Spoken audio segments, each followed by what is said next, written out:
On this edition of The Fifth Estate, it says, "Hi, your files are encrypted. We recommend that you move away from the computer. Even God will not be able to help you." It was scary, and it took me into a whole world that I didn't know about. a criminal gang of hackers ruthlessly extorting companies and institutions around the world. This is the biggest ransomware investigation that I've worked on in my career. He asked me if I would be interested in participating in ransomware, so I said yes. I'm Marie-Maude Denis. Imagine you run a big company, a university, or even a hospital. You turn on your computer and all your critical files are gone, encrypted, and there's a ransom note demanding payment to get them back, sometimes millions of dollars. It's called ransomware, and it's on the rise, and ultimately we're all paying for it. Tonight, we'll take you inside the biggest police takedown of a Canadian ransomware hacker, and we'll show you how they caught him. This is The Fifth Estate. Canadians come to Florida for this. But last month, the Canadian we came to see was here at the federal court in an orange jumpsuit. The final chapter of an incredible story.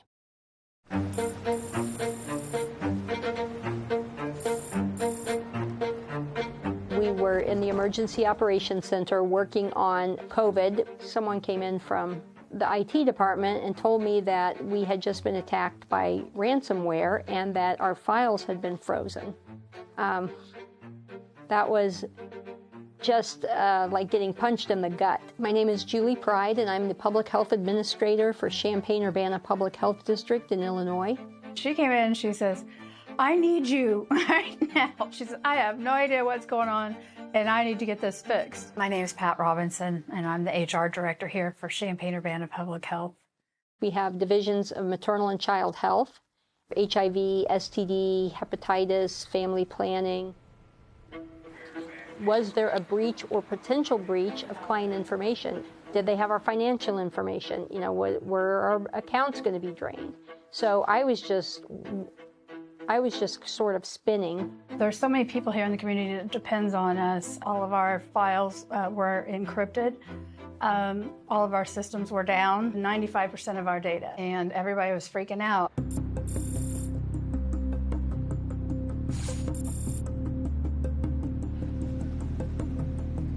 So it was a Friday night. We got a notice from one of our users that were trying to access a file. They got a file extension could not be opened. I'm Arthur Keach. I'm IT project manager for Amicon Management Services, which is a property management company that also does construction. I was working late that night. Immediately I go, okay, this is clearly ransomware, and then your heart starts to pulse. The ransom note said if we didn't pay within 7 days, that they were going to publish all of our data, that we were expected to pay $10,000 US through Bitcoin. Panic.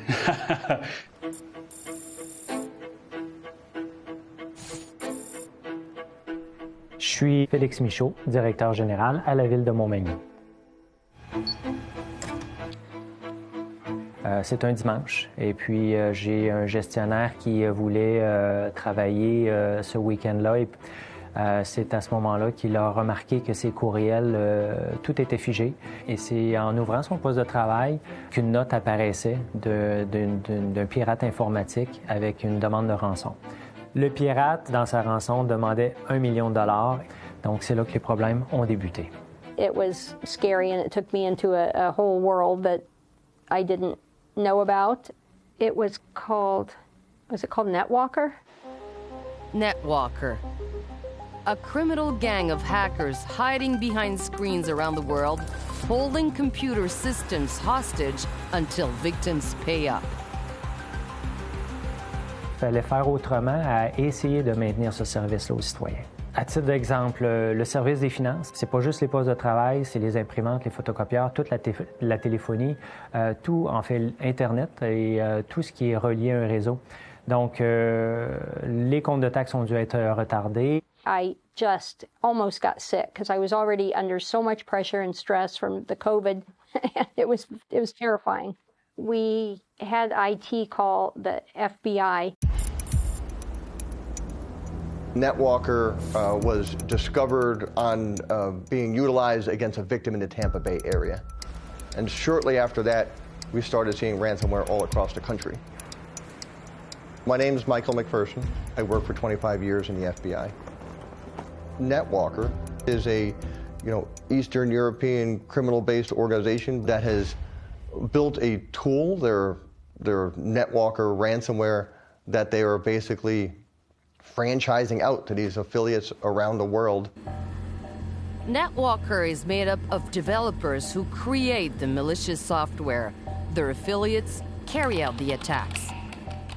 They will steal some information off. That's what we call a double extortion. So they're not only going to try to get the victim to pay a ransom, they're also threatening the victim that they're going to expose information that they've retrieved, and if the ransom is paid, the two would split. Generally, between 70 to 80% would stay with the affiliate, and the other portion would go back to the developer. Victims received almost identical ransom notes. Let me get my glasses on. It says, "Hi, your files are encrypted. We recommend that you move away from the computer and accept that you have been compromised. The only way to get your files back is to cooperate with us and get the decryptor program. Rebooting shutdown will cause you to lose files without the possibility of recovery, and even God will not be able to help you.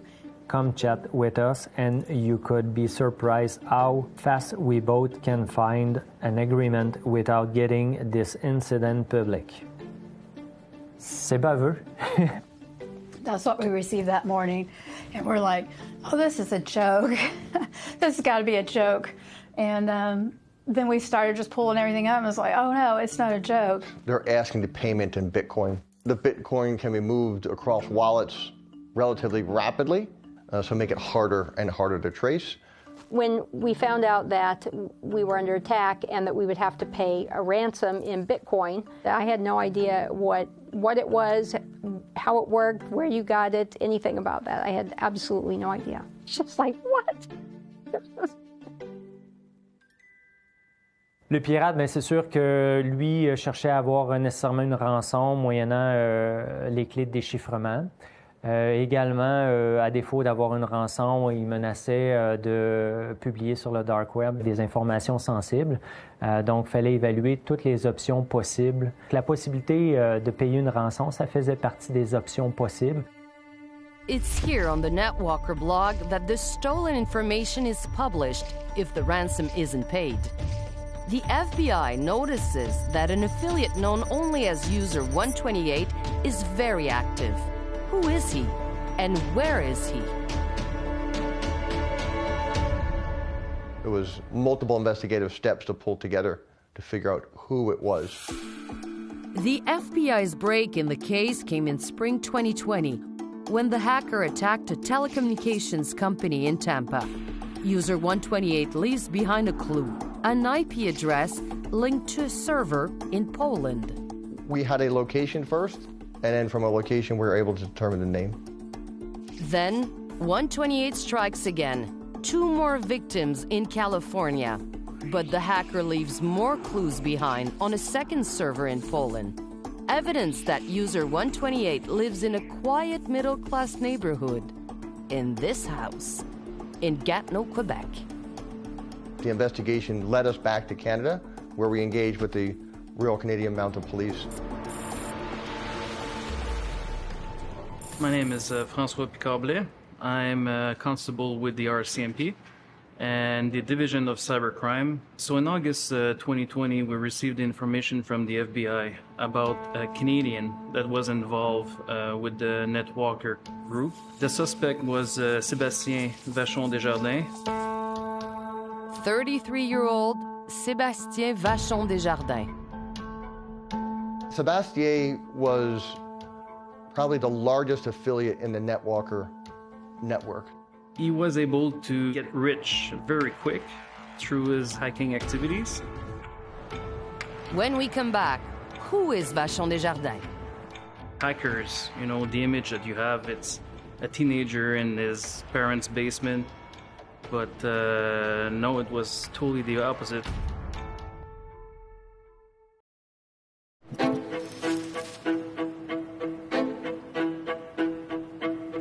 August 2020. The owner of this house in Gatineau is on the FBI's radar.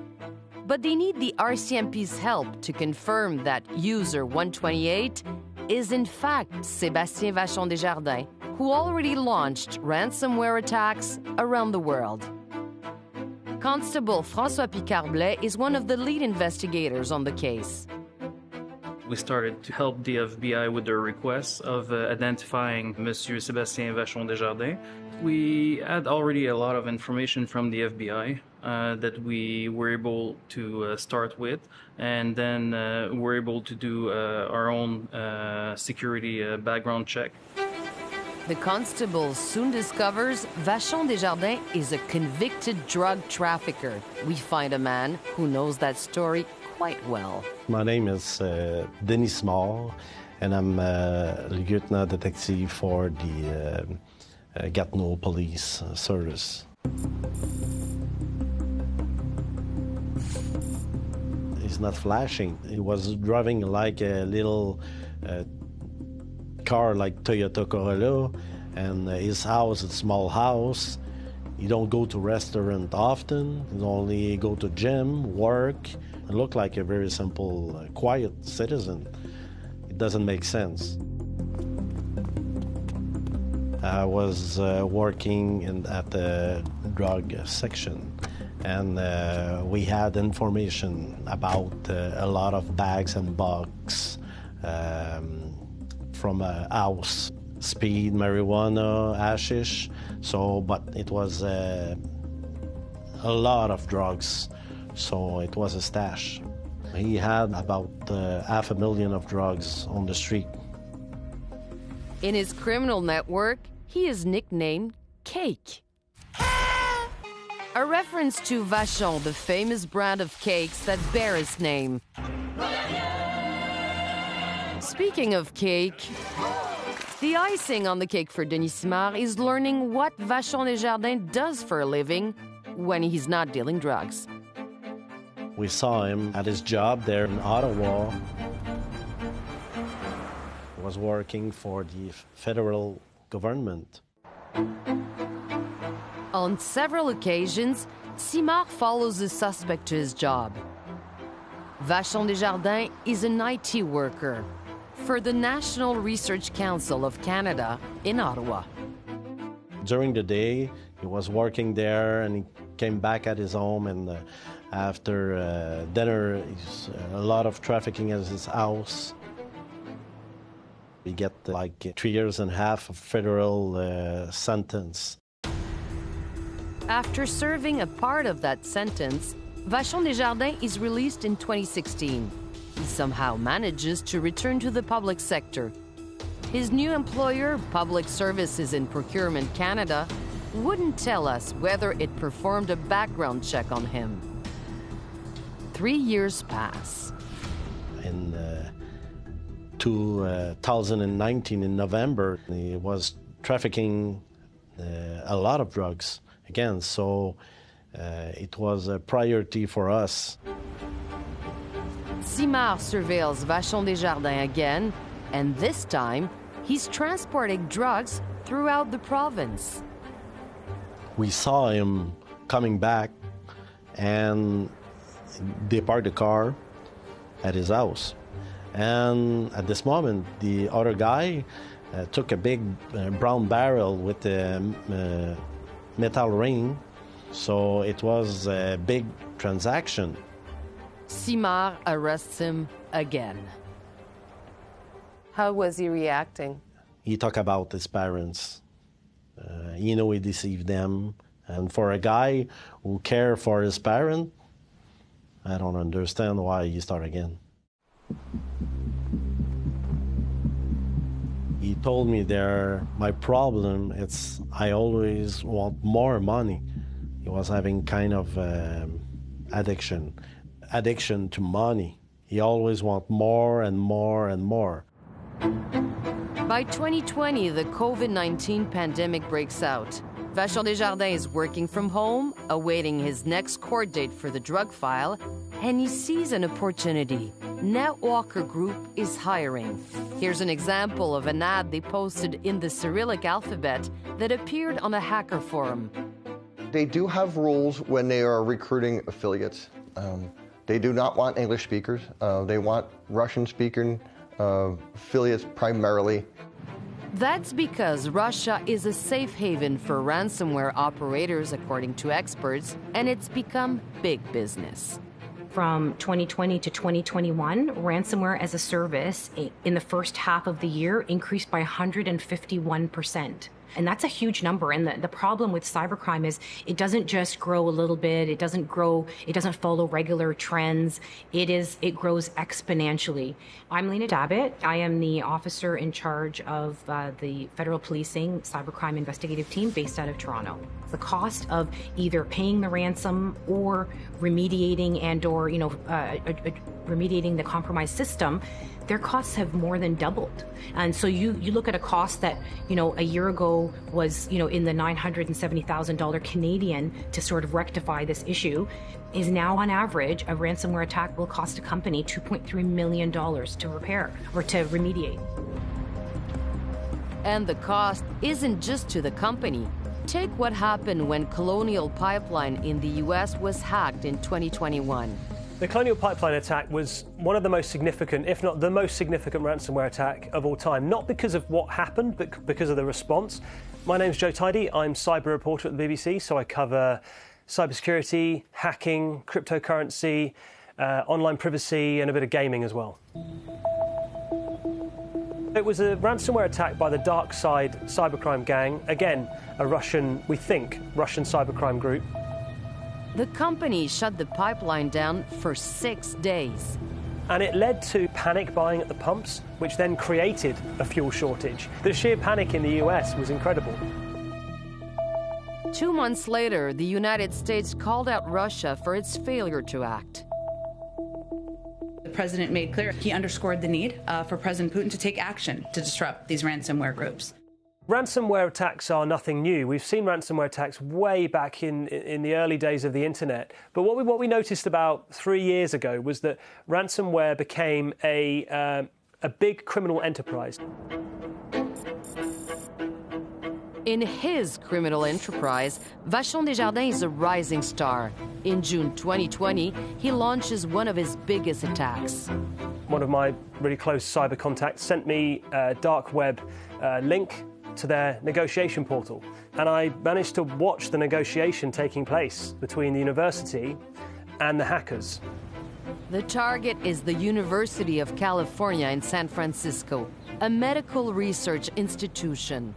This was at the time of the pandemic when I, like many people, were extremely scared and frightened, and we're all locked in our homes. And this was a university really trying to find a vaccine and a cure to try and save lives. And there were these hackers just ruthlessly extorting the university. Joe Tidy follows the attack from London. The hacker asks for $3 million American dollars. The university offers $780,000. Keep that $780,000 to buy McDonald's for all your employees. It's a very small amount for us. I'm sorry. I hope you know that this is not a joke for me. I haven't slept in a couple of days because I'm trying to figure this out for you. I understand you, but your university have a lot of money, and I'm 100% sure they can get more than $780,000. That's a lot of money for anyone, but the hackers laughed at it. They said something about, all of the work I've put in, this does not reward me. And I'm thinking to myself, you haven't worked, you've broken into a university, you are criminals. The university would pay over $1 million US in ransom. If you remember the psyche of the nation at the time of what we were going through, trying to understand COVID and hospitals being filled and shortages of nurses and the mental exhaustion of people, and then to lay on, to take advantage of that by hitting them with the ransomware is pretty ruthless in my mind. It's serious and painful for the victims, but for the hacker, it seems to be a game.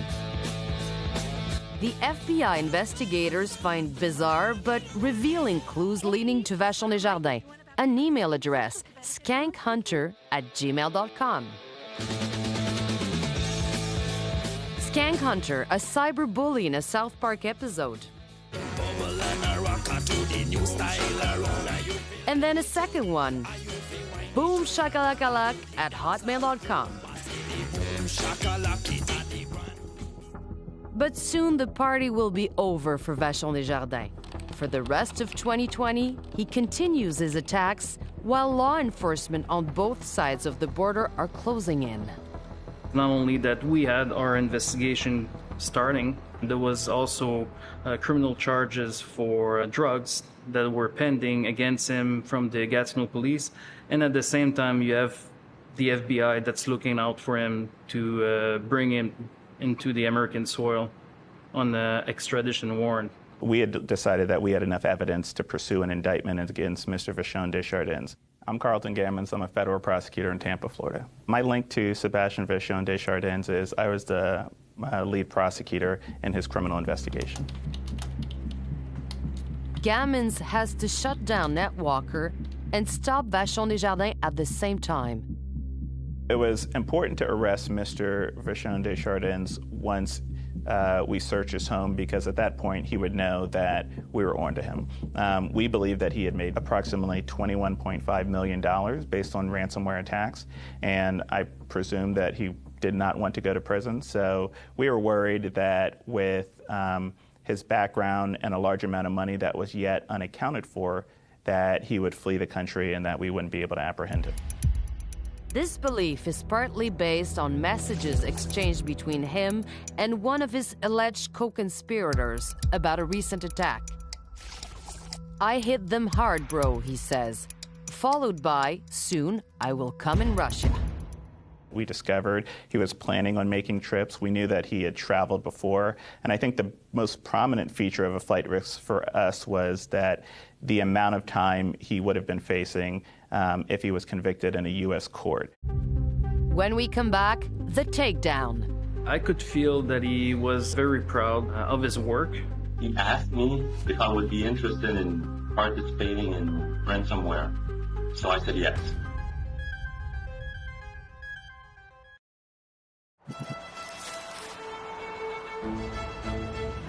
In March 2020, in Illinois, NetWalker hackers have brought the Champaign-Urbana Public Health District to a standstill. Pat Robinson and Julie Pride must decide whether or not to pay the ransom. By the third day, we were still negotiating with the threat actor, and we got to a point where they originally wanted $450,000, and we got it down to $370,000, which is a huge amount anyway. Once we paid the ransom, the question was, did we just hand somebody money and we're not going to get our stuff back? It was unnerving. You may or may not have a happy ending with this story. And then they sent us a decryption key to get all the information back. We kind of created an ongoing problem. If you pay someone like that, you know, it's just like blackmail. If you pay them, they're going to go after someone else. Fast forward to January 2021. In the town of Montmagny, the city manager, Félix Michaud, is considering his options. La négo suivait son cours. But something unexpected changes everything. Au moment où on évaluait le paiement d'une rançon, il y a eu l'annonce du département de la justice des États-Unis de la saisie des actifs et des serveurs du rançon logiciel NetWalker. Donc, c'est à partir de cette annonce-là, le 27, qu'on a perdu toute trace de notre pirate informatique. It's the beginning of the end for Vachon Desjardins. And it all starts thousands of kilometers away in Bulgaria in the middle of the night. The investigation had identified essentially the server that made the NetWalker ransomware work. That is where all the affiliates and developers sort of stored their information. We knew that once we took that server down, the NetWalker ransomware would essentially cease to operate. On January 27, 2021, there was a coordinated law enforcement effort involving U.S. authorities, Bulgarian authorities, and Canadian authorities. We didn't want to take the server down without having Mr. Vachon Desjardins in custody. They managed to get hold of the back-end servers. They took down the blog of naming and shaming victim blog, and they put up a thing saying this has now been seized by the U.S. authorities. It was a lot of people working in tandem on that date to try to make that happen simultaneously. It was exciting. The FBI has no authority to effect arrests in another country, so we're not going to be the ones kicking a door or putting handcuffs on. That is the local police's job to do. In Gatineau at dawn, Vachon Desjardins is woken up by the sound of police at his door. He's met with a barrage of officers. But among them, there's one familiar face. Never in my career I was thinking I will be involved in the FBI case and a big file like this. Simard arrests him for the third time, and this time on behalf of the U.S. government. So when I came in the house, I saw Sébastien Vachon Desjardins. But it looked like someone was lost a little bit. His expression was like someone was asking for help. He need me like a friend. He need me like a buddy with him in that case. But because you were the good cop for him. Yeah, for now, yeah. He was very afraid there. I can say that for him, it was a hard day, and it's like the sky was falling on his head. Once he was arrested, they did a search in the house. We obviously removed computers, data, evidence that came out of the house, in addition to information about bank accounts and Bitcoin amounts, and there was a significant amount of money involved as well, too. We found numerous laptops. There were lots of computers, cell phones. We found a considerable amount of cash in Canadian currency that was stored in his bedroom. So at that moment, we were able to see that we had a long investigation ahead in front of us, that we were dealing with the right person, and that he was a very important affiliate, in the NetWalker group. Vachon Desjardins even hid some of his cash in a box under his slippers. We found about $300,000, in his residence, and that was all hidden in his closet in his bedroom. We also found in his night table safety deposit box keys, and then from those keys we were able to locate local safety deposit box. He hid another $400,000 in safety deposit boxes at 2 local banks. But that was small change compared to what he had gained in cryptocurrency. We're able also to recover 719 Bitcoin, which is a multi-million-dollar amount. The amount of Bitcoin we seized, he was worth at that time of the arrest over $30 million Canadian.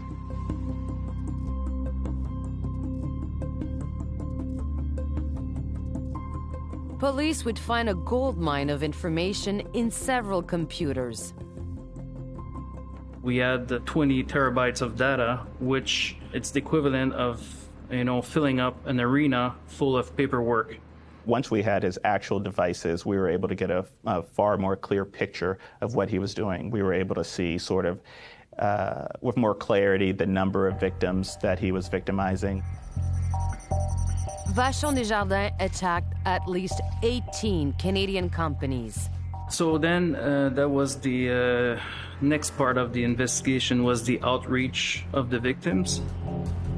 In Vancouver, Arthur Keach at Amicon gets a phone call from the RCMP. We had a few meetings with the RCMP. They basically let us know, we have some information. We think we have a relationship with Amicon, with this particular individual that they found. Could we have access to your attack history logs? And we had kept good logs, and we were able to provide them IP addresses and timestamps, and we were able to tie all of that together, working together with the RCMP to help put together a charge. But not all of his victims would be as helpful as Amicon.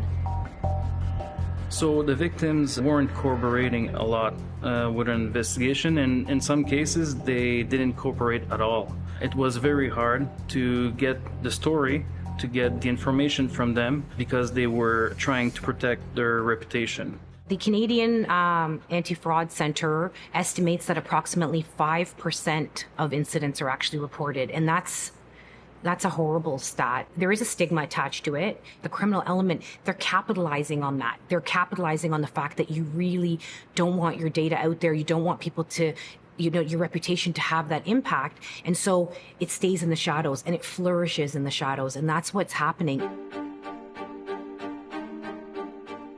Vachon Desjardins' arrest would shed light on the Netwalker operation. It's rare that hackers are caught, and ultimately police wanted to get restitution for his victims.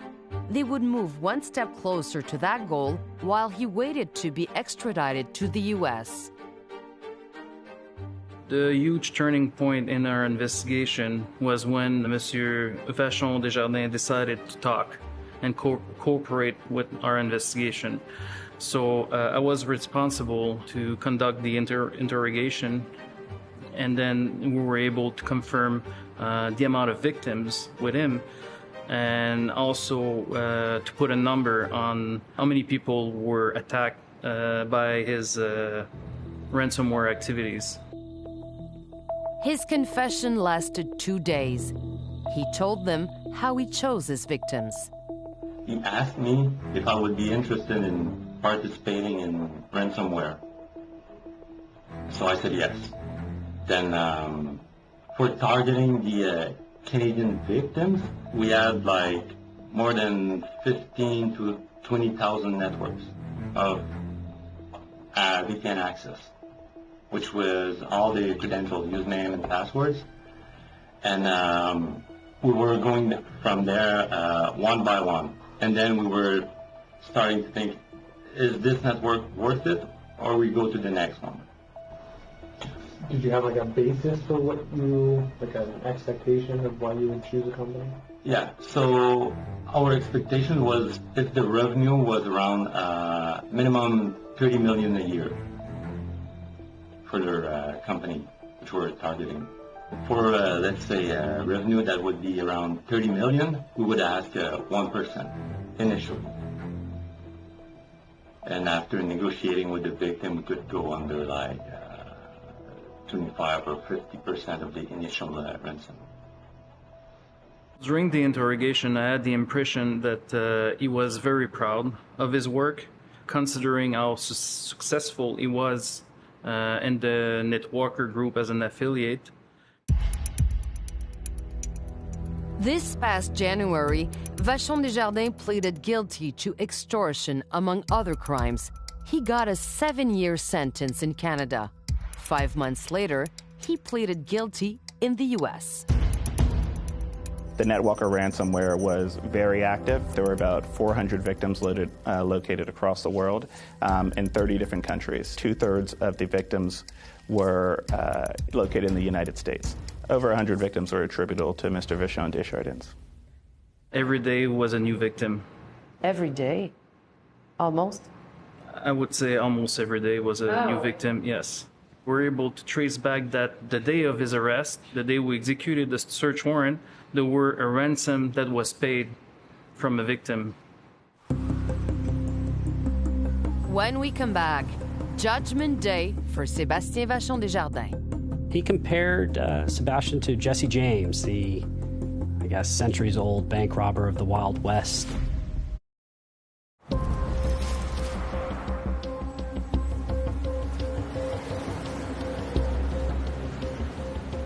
It was a Tampa, Florida attack that first put Sébastien Vachon Desjardins on the FBI's radar. Now things are coming full circle for the government IT worker turned ransomware hacker. In just a few moments, he will learn his fate in this Florida court behind me. Now he faces decades behind bars. On this morning, Vachon Desjardins' only ally is his lawyer, Mark O'Brien. Going into a sentencing is always very nerve-wracking, and Sebastian obviously was very nervous. I was the proxy to his family and friends that cared deeply about him, and I take that responsibility serious. He enters the courtroom, escorted by guards. Sebastian was sitting right next to me in the courtroom. The prosecutor was to my left, about 10 feet. This is the biggest ransomware investigation that I've worked on in my career. The NetWalker ransomware was very active, and it was only active for about a year and a half, but victims have paid about 5,058 Bitcoin in ransoms. At the time of those transactions, that's about $40 million. And that's only taking into account the ransoms paid. A lot of companies don't pay ransoms at all, and those companies still have to reconstitute their network. So even the victims who don't pay end up, being on the hook financially, and that's what we saw in this case. Federal Court Judge William Jung enters the court and begins the hearing. Hoping for leniency, Mark O'Brien tells him about his first contact with his Canadian client. I did wrong. I want to accept responsibility for doing that, committing that crime, doing that wrong. And I want to make sure that I don't fight extradition. I want to come to the United States. I want to tell the judge that I committed this crime and that I'm sorry. And that was his goal from the very beginning, which is unusual. It's the only card Vachon Desjardins has left to play. There are no mitigating circumstances. He grew up living a very normal life, had 2 loving parents.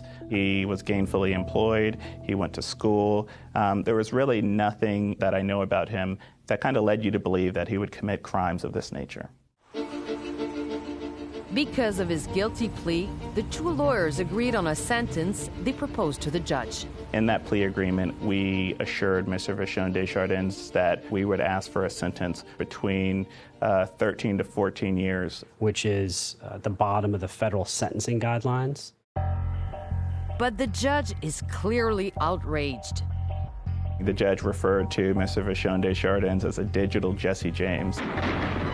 And I think the analogy was that while bank robberies were done, perhaps 200 years ago on a horse with a shotgun, now they're often done with a computer, with some sort of computing device. I think the comparison is quite apt. This isn't, a burglary or just a robbery. This is extortion. The consequences are all too real for NetWalker's victims. $370,000. I remember doing that and not knowing what I was doing, which was also scary. Paying the ransom, I regretted because it just perpetuates the situation. Stopping them in their tracks and not paying that is the brave thing to do. In a perfect world, we would probably have said, you know what, we're not paying this, we're not gonna, but we did, so. Yeah. This is not a victimless crime at all. It is not a victimless crime. As soon as that money went out, it's like, that's a lot of money that we could help individuals in this community. Although many of Vachon Desjardins' victims will get some kind of restitution, Julie Pride and Pat Robinson are out of luck. It turns out they were attacked by his accomplices who are still out there. Vachon Desjardins is the only one who was caught. Have you identified other co-conspirators? We're still investigating that. We know that there were approximately 100 people, according to the FBI records inside NetWalker, who were involved in this. That's 1 of 100, so 1%. I think it's very clear to me that these people are still out there, and they've still got the skill sets, and they know what to do to make a lot of money. Coordination between U.S. and Canadian authorities made him easier to catch than his co-conspirators. So he was bad luck to be Canadian. It was good luck for us. He cooperated fully with police, except he wouldn't divulge anything about his co-conspirators. You're not only putting yourself at jeopardy while you're in custody, but you're also putting your family and your friends at risk. It's a dangerous world. Sebastian has opted, which is his right, to accept his punishment and move forward in life.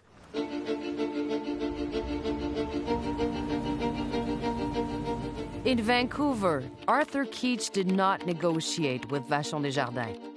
I have a very strong position that you should never communicate or sort of consider any ransom with these individuals. The damage at Amicon was contained. We were fortunate in that we took the right precautions, offline backups, that allowed us to come up and have full functionality within 72 hours. 6 of the 18 companies Vachon Desjardins hacked in Canada paid him $1.6 million in ransom. Every company on Earth should be protecting themselves to the degree that they can recover from any ransomware attack. Ransomware is a system that can kill companies. So you look at if a company pays a ransom for ransomware, costs go up. The costs of doing business, the costs of goods, shareholder prices, it impacts people in so many ways. Everyone pays for ransomware. The attack on Montmagny cost the town over $200,000. But it's not all bad news. Montmagny is one of a handful of victims who will be partially reimbursed. And when the FBI arrested Vachon Desjardins, it gave Félix Michaud the decryption keys. Tout est réapparu comme une baguette magique. Ça a été une vague de grand soulagement. On s'est ouvert une petite bouteille de vin, puis on en a profité sur les épaules qui venaient de tomber. Vous tous allez vous chercher un 649? Oui, on s'est fait un groupe, mais malheureusement, on n'a pas gagné. On a été plus chanceux de notre expérience de cyberattaque que gagner à la loterie. Vachon Desjardins didn't draw the right number either. At the federal courthouse in Florida, he hears the judge say 240 months. The judge ended up varying upward and giving him the statutory max on the highest count for 20 years.